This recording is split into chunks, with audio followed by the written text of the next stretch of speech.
एक ऐसा सफ़र जिसका आगाज़ तो आम सा था, मगर रास्ते में आने वाले मोड़ ने ज़िंदगी की तमाम हदें बदल दीं। घर की चारदीवारी से शुरू होने वाला एक राज जब ट्रेन के बंद केबिन में पहुंचा तो इसने वफादारी और जज्बाती फैसलों का एक ऐसा तूफान खड़ा कर दिया जिसका अंजाम कोई नहीं जानता था। आइए सुनते हैं आसिम की ज़िंदगी का वो सनसनीखेज़ किस्सा जिसने सब कुछ तबाह बर्बाद हमेशा के लिए कर दिया। और मेरा नाम आसिम है। हम लोग कराची में रहते हैं। हमारी फैमिली, मेरे अम्मा, अबू, भाई और एक छोटी बहन। हमारा दूध का कारोबार है। भाई और अबू सारा दिन दुकान पर होते हैं। रात को कभी 1 बजे तो कभी 2 बजे वापस आते हैं। हमारे घर का माहौल बहुत सख्त और अबू से सब डरते हैं। अबू सख्त मिजाज के हैं। मैंने अभी एफएसी का फाइनल इम्तिहान दिया था और फारिग था। अबू और भाई ने कई दफ़ा कहा कि दुकान पर आ जाया करो, लेकिन मेरी दिलचस्पी नहीं थी, इसलिए मैं दुकान पर नहीं जाता था। या तो घर पर रहता था या नहीं तो दोस्तों के साथ टाइम गुजारा करता था। अबू और भाई जब दुकान पर चले जाते तो घर का माहौल चेंज हो जाता था और सब लोग सुकून का सांस लेते।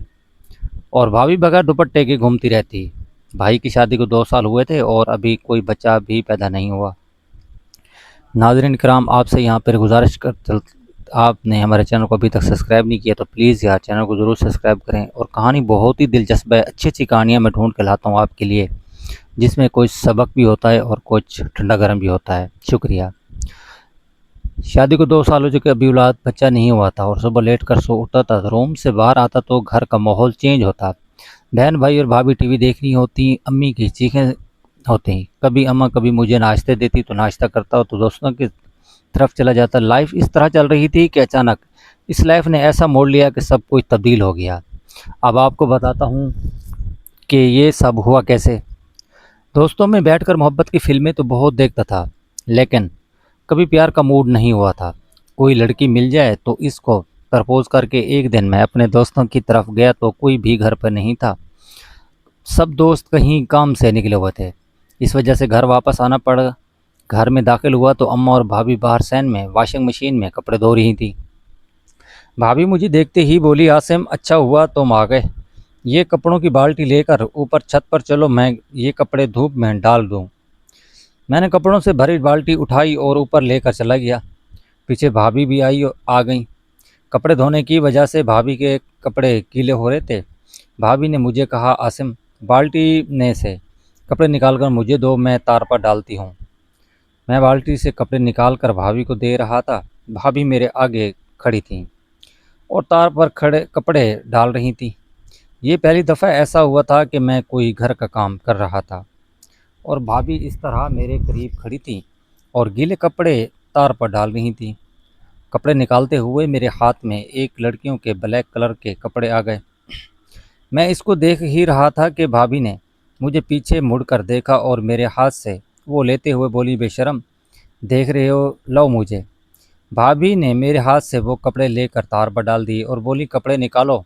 मैंने बाल्टी में हाथ डाला और कपड़े निकाले कि भाभी ने पीछे मुड़ मुड़ में देखा तो और मेरे साथ से कपड़े लेते हुए बोली, आसिम तुम नीचे जाओ और कपड़े अम्मा से लेकर आओ।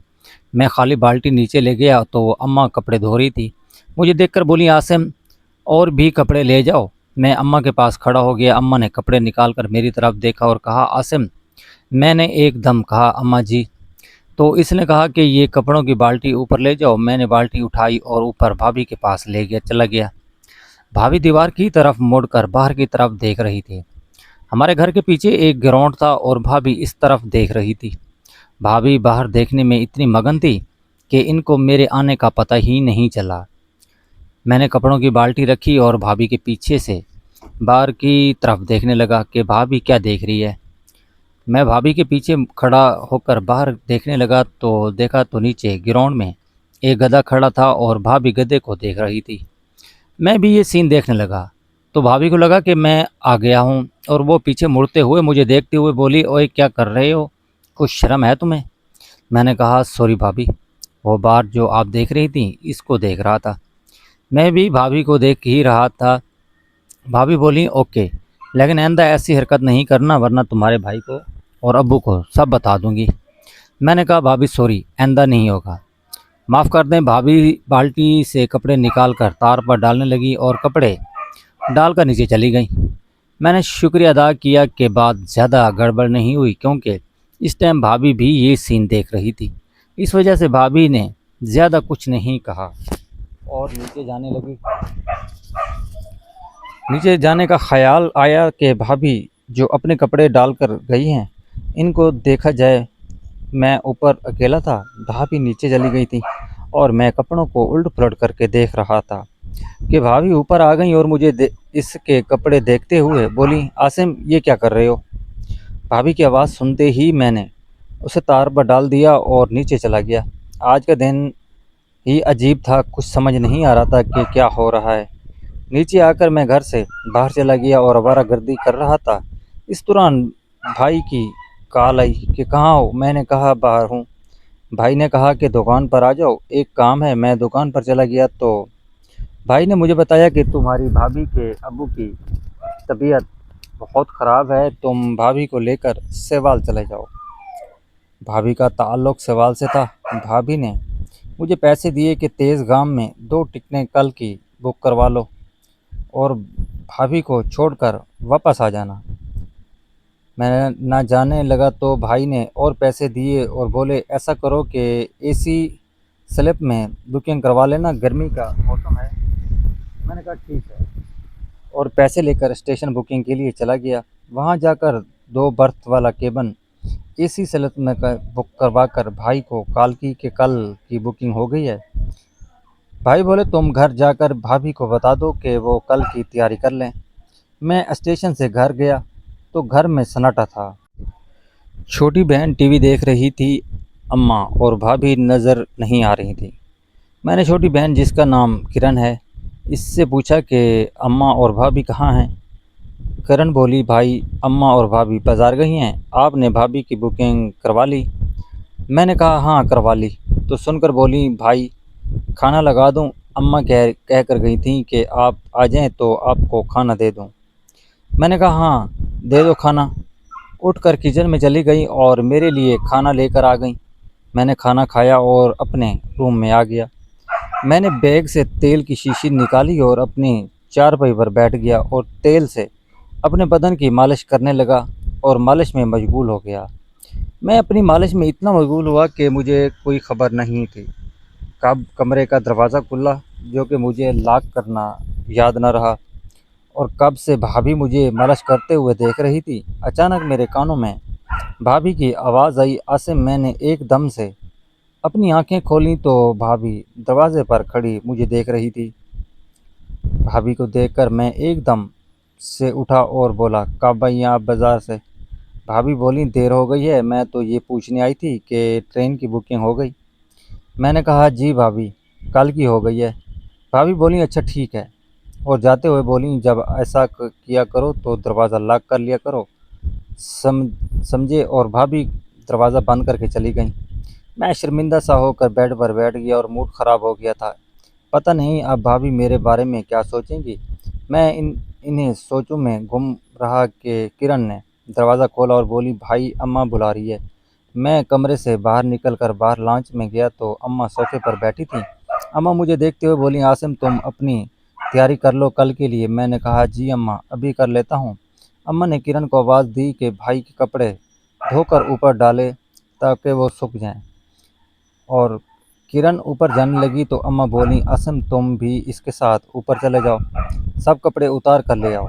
मैं भी किरण के साथ ऊपर चला गया। किरण बोली, भाई, मैं कपड़े उतार कर आपको देती हूँ कि आप बिगड़ते रहना, पकड़ते रहना। बोला, नहीं ठीक है आप। मैं किरण के पीछे था कि किरण मेरे आगे आगे तारे कपड़े उतारती और मुझे पकड़ाती जाती। हम दोनों ने मिलकर कपड़े उतारे और नीचे अम्मा के पास कपड़े रख दिए। अम्मा ने कहा, निकाल लो, जो ले जाने हैं वो। मैंने धुले हुए कपड़ों में से अपने कपड़े निकाले और कपड़े लेकर अपने रूम में आ गया। जो कपड़े लेके जाने थे वो अलग कर लिए और अपना बैग तैयार कर रहा था। इसी दौरान कमरे का दरवाज़ा खुला और भाभी अंदर आकर मुझसे पूछा, आसिम, तुम्हारा बैग में जगह है तो ये कुछ मेरे कपड़े हैं, ये भी अपने बैग में रख लो। भाभी कपड़ों का शॉपर देकर चली गई। मैंने वो शॉपर बैग में रख दिया। रात को जब भाई और अबू घर आए, इस टाइम घर का माहौल बिल्कुल चेंज हो जाता है था। भाभी, अम्मा और बहन सब दुपट्टे में आ जाती, हम सब एक साथ खाना खाते। भाई ने भाभी से पूछा, कल की तैयारी कर ली? भाभी ने भी बताया कि हाँ, तैयारी कर ली है। अब्बू ने मुझसे कहा कि तुम वापस कब तक आओगे? मैंने कहा, एक दो दिन रुक जाऊंगा। हम लोगों ने रात का खाना खाया और सब लोग अपने अपने कमरों में सोने लगे। मैं अपने कमरे में आ गया और अपने बैग में कपड़े रखे। भाभी ने जो कपड़ों का शॉपर दिया था वो रखा। अपनी तैयारी करके टाइम देखा तो रात का 1 बज रहा था। पानी की प्यास लगी तो कमरे से बाहर निकलकर किचन में गया। फ्रिज से पानी की बोतल निकालकर पानी पी रहा था कि मुझे ऊपर जाती सीढ़ियों पर किसी के ऊपर जाने की आवाज़ सुनाई देने। मैंने उसको अपना वहम समझा और पानी पीने लगा। लेकिन फिर मुझे आहिस्ता-आहिस्ता बात करने की आवाज़ आई तो मुझे यकीन हुआ कि ऊपर कोई है। अब पता नहीं कि ऊपर कौन है।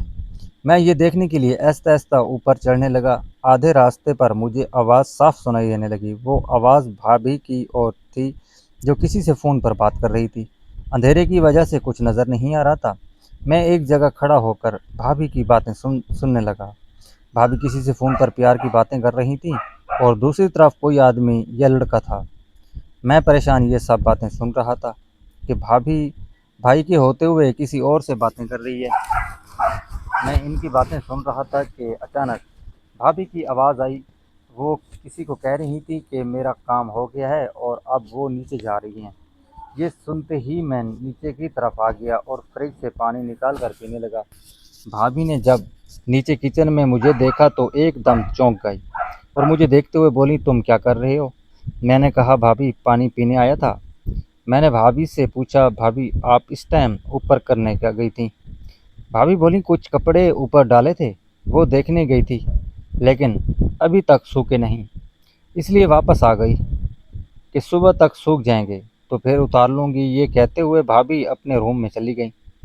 मैंने पानी पिया और अपने रूम में आ गया और अब जो कुछ हुआ था इसके बारे में सोचने लगा कि भाभी फ़ोन पर किससे बात कर रही थी और भाभी का कोई पुराना चक्कर है। भाभी घर से तो बहुत कम बाहर जाया करती थी और जब भी बाहर जाना होता तो अम्मा के साथ ही जाती थी।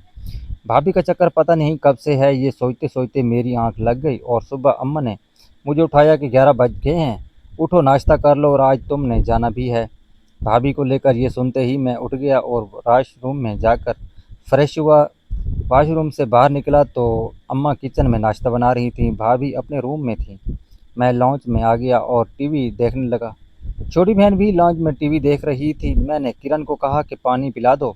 किरण सोफे से उठकर किचन से पानी लेकर आ गई और पानी देकर वो सामने बैठकर बोली, भाई आपके तो मज़े हैं, आप तो आज सहवाल जा रहे हैं घूमने के लिए। मैंने किरण की तरफ देखा और बोला, तुम भी चलो। किरण भाई बोली, भाई मैं कहाँ जा सकती हूँ, आपको तो पता है अब्बू और अम्मा मुझे नहीं जाने देंगे और अम्मा भी अकेली हो गई। मैंने किरण को कहा कि अब्बू से मैं पूछ लेता हूँ, अब तो बुकिंग हो गई है, कल मुझे कहती। किरण ने कहा कि चलें कोई बात नहीं है, फिर कभी सही, लेकिन आज मेरा एक काम करें। मैंने कहा, हाँ बोलो क्या काम है? किरण ने अपना मोबाइल मुझे देते हुए कहा, भाई ये हैंग हो जाता है, कोई फंक्शन काम नहीं कर रहा। मोबाइल देखने लगा तो इतने में अम्मा नाश्ता लेकर आ गईं। अम्मा नाश्ता टेबल पर रख कर सामने बैठ गईं। मैंने किरण से कहा कि अभी मार्केट जाकर तुम्हारा मोबाइल ठीक करवा दूंगा और मैं नाश्ता करने लगा। मैंने नाश्ता ख़त्म किया तो भाभी की आवाज़ आई कि आसिम इधर आना। भाभी के रूम में गया तो भाभी बोली, आसिम ज़रा ये बैग तो बंद कर दो, इसकी ज़िप बंद नहीं हो रही। भाभी से कहा कि आप दोनों तरफ से बैग को दबाएं, मैंने ज़िप बंद करता हूँ। भाभी ने झुककर बैग को दोनों तरफ से दबाया और मैं भाभी के सामने बैठकर ज़िप बंद करने लगा। मैं ज़िप आहिस्ता-आहिस्ता बंद कर रहा था। भाभी मेरी तरफ देखते हुए बोली, आसिम जल्दी करो। मैंने कहा, भाभी और ज़ोर से दबाओ। भाभी ने झुककर ज़ोर से लगाया। भाभी मुझे देखते हुए बोली, ओए जल्दी करो बदमाश, मैं थक गई हूँ। मैंने इसको देखते हुए कहा, भाभी बहुत टाइट है। आपकी भाभी ने कहा, ओ क्या टाइट है? मैंने एकदम बात बदल दी और कहा, भाभी ये बैग की ज़िप बहुत टाइट है, मुश्किल से बंद हो रही है। भाभी बोली, तुम तो जवान हो, ज़ोर लगाओ। मैंने कहा, जी भाभी ज़ोर लगा रहा हूँ। ये कहते हुए बैग की ज़िप बंद कर दी और खड़ा हो गया। भाभी भी सीधी हो गई। भाभी बोली, बस अब सब तैयारी हो गई है, तुम्हारे भाई आए तो स्टेशन पर छोड़ कर आएंगे।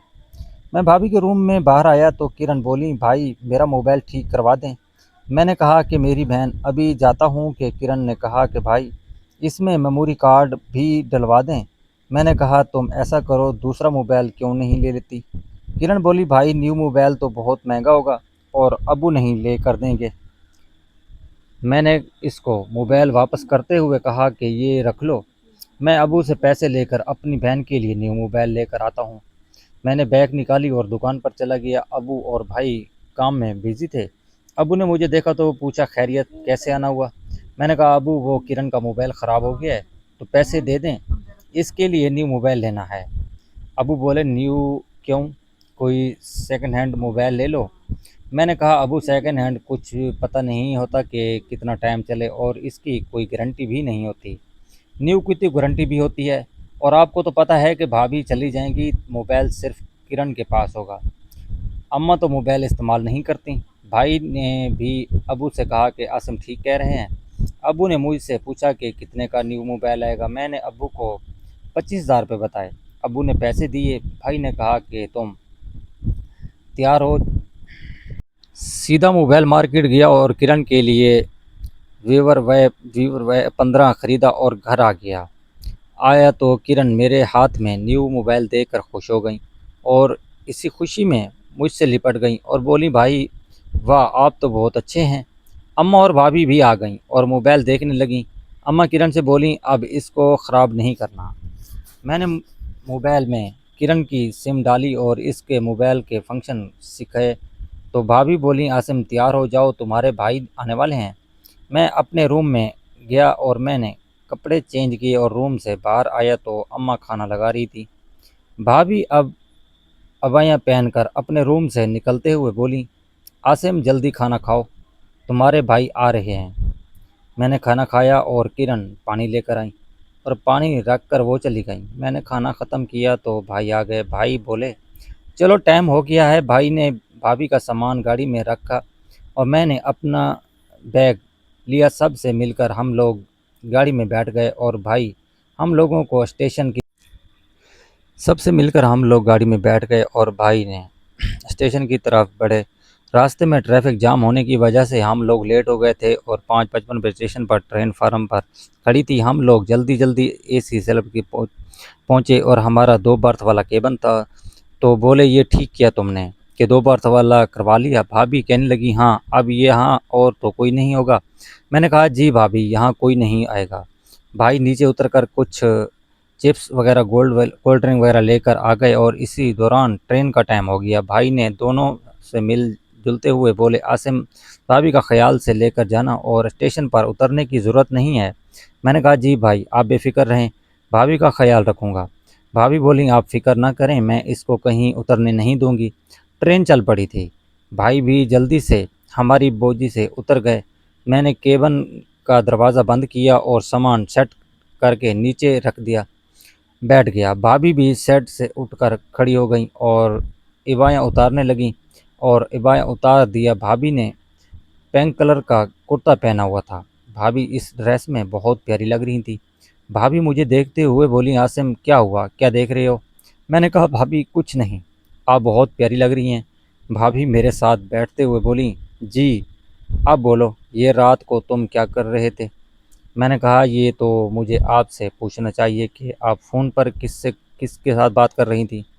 भाभी मुझे देखते हुए बोली, मुझे पता था कि तुमने मेरी बातें सुन ली हैं और मैं यही बात करने तुम्हारे रूम में आई थी, लेकिन तुम तो किसी और काम में मसरूफ़ थे। मैंने भाभी से पूछा, भाभी आप बताएं, किससे बात कर रही थी। भाभी ने मुझे देखा और कहा, आसिम बात यह है कि मेरी कज़न है जो सहवाल में रहती है। मेरी तो शादी हो गई लेकिन इसकी अभी तक शादी नहीं हुई। पहले हम दोनों आपस में प्यार की बातें करते थे, लेकिन मेरी शादी के बाद इसने मुझसे वादा किया था कि जब इसकी तलब होगी तो वो मेरे साथ फ़ोन पर बातें करेगी और कल इसने मुझसे कहा कि इसके साथ फ़ोन पर बात करूं। इसको मना भी किया लेकिन इसको तलब ज़्यादा थी, इसलिए मैं ऊपर फ़ोन पर बात कर रही थी। तो तुम भी इससे मिलवा दोगी और मेरा कोई चक्कर नहीं है। मैं बोला, भाभी तो अगर भाई को पता चल गया बात बिगड़ जाएगी, वो तो आप पर शक करेंगे, आपकी किसी लड़के से बात करती है और वो रात में उठा हुआ था, अगर कोई और उठ जाता तो आपके लिए मुश्किल पैदा हो जाती। बोली कि मैं जब भी इससे बात करती हूँ तो दोपहर में करती हूँ। जब मैं अपने कमरे में अकेली होती हूँ